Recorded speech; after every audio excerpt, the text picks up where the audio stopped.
Hi, my name is Gage Bennett, and I'm going to do a demonstration speech on how to start a campfire. Fire has been a building block in the survival of humans throughout time. Fire provides us with warmth and the ability to cook food we catch. Back in the Ice Age, people would not have survived without fire. At the time, they did not have permanent shelters. They were mostly hunters and gatherers. They traveled the land following herds of mammoths and mastodons. Without fire, they would have froze to death or died from eating raw meat.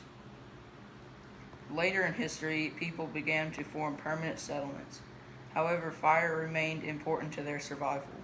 They continued to use it for warmth and cooking, but also to deliver signals to warn others of danger. Today, we continue to use fire, however, it isn't a daily part of our survival. Now we have electricity to cook and heating systems to stay warm. With that said, we still enjoy the benefits of fire. My family loves to go camping, and part of that fun is having a campfire. Building a campfire is not a skill we use daily. However, I think everyone should be able to create a fire in case of an emergency.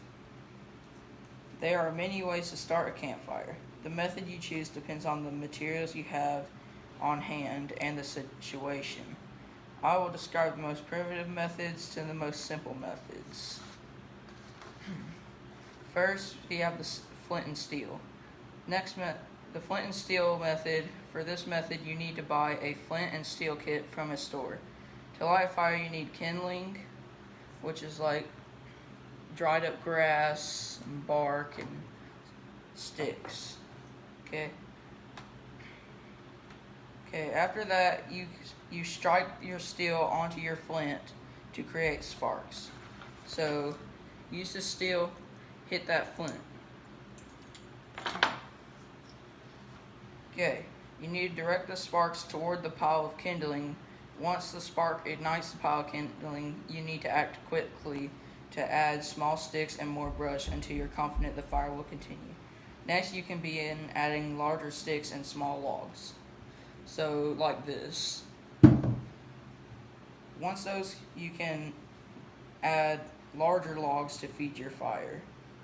Another method, also involving flint and steel, is to include magnesium. So, here on the back is magnesium. You just rub the magnesium there. This method is similar to the one I just mentioned. However, the magnesium makes it easier. First, you take your steel and scrape off magnesium into your kindling. This provides a more easily ignitable material. Then just brush and sticks. Once you have the magnesium on the kindling, you repeat the steps I just mentioned. When the spark hits the magnesium will light very quickly when you continue as you would with the flint and steel. Next, I want to discuss the bow drill method. For this technique, you need to get a stick like this and string, and a shorter stick like this.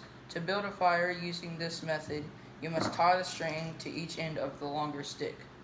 Next, you spiral this smaller stick around this stick. So you just do that. Then you need kindling, and half of a log kindling is brush such as dry grass and small sticks. First, put half of the log with the inside of the log pointing up. So I just have a board here. Okay. Then, first, take the bow drill and put a rock on top of it. I'm going to use my hand. And then use a smaller stick and move this stick around like this, bending it to make a coal eventually. With the string attached backwards and forward to the stick, after a couple of minutes, the log will have a hot coal on it. You transfer the hot coal to your kindling pile. This is where oxygen comes into play. You must gently blow on the kindling so that the coal ignites the kindling. Once you have flames, you add small twigs until your fire is big enough to add larger sticks. Finally, when you have a good fire going, you can add normal logs. Then, this is the most commonly used method for lighting a campfire. It uses gas inside of a lighter to spark and create a flame. So just do that, like that. The biggest challenge you face with any fire is wind. If there is too much wind, it will blow out your fire quickly. It's hard to light the lighter when there's wind, so it's not the best method on a windy day. First, you need to light the lighter. To light the lighter, you need to pull the igniter right here, and then you push this at the same time, just to light it. Then, while the lighter is lit, you put it on the kindling until the kindling catches fire. Then you put more kindling on until it is big enough to put small sticks and twigs on your fire.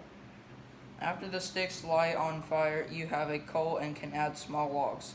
After you give the small logs time to burn, add on normal logs. After that, you have your fire.